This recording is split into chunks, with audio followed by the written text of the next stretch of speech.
नमस्कार, आप देख रहे हैं न्यूज 18 बिहार झारखंड का डिजिटल प्लेटफॉर्म। आपके साथ मैं हूं शिप्रा झा। रूस और यूक्रेन के बीच जारी युद्ध एक बार फिर से तेज हो चुका है।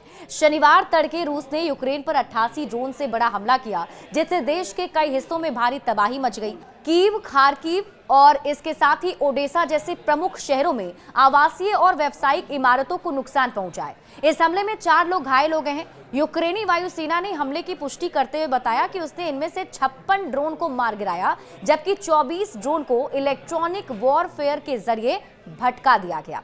कीव पर सबसे अधिक प्रभाव देखने को मिला है, जहां ड्रोन के मलबे से आग भी लग गई और कई व्यावसायिक इमारतों को नुकसान भी पहुंचा। कीव के मेयर विटाली क्लिचको ने बताया है कि राजधानी में 3 लोगों के घायल होने की पुष्टि हुई है।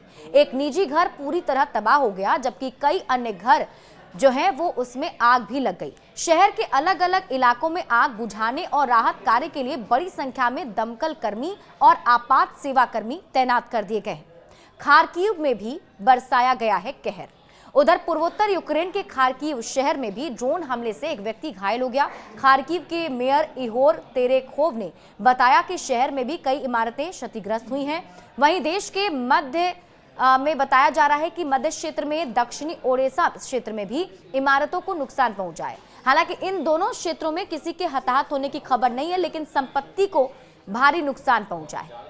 क्या बोल रहे हैं यूक्रेन के अधिकारी, अगर इसकी बात करें तो यूक्रेनी सेना अधिकारियों ने इस हमले को रूस की तरफ से जानबूझकर आम नागरिकों को निशाना बनाने की कोशिश बताया है। उनका कहना है कि युद्ध में हार की डर की वजह से रूस अब ड्रोन और मिसाइल हमलों के जरिए यूक्रेन की नागरिक सुविधाओं और बुनियादी ढांचे को नुकसान पहुंचाने की रणनीति अपना रहा है।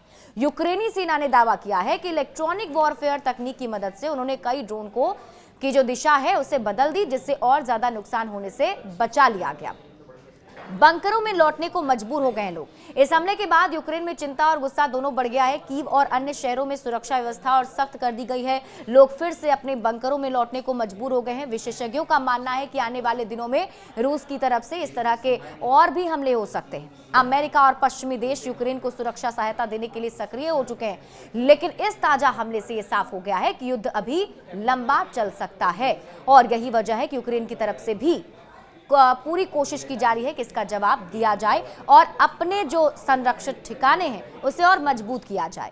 बड़े अपडेट्स के लिए आप जुड़े रहिए न्यूज 18 बिहार झारखंड के साथ।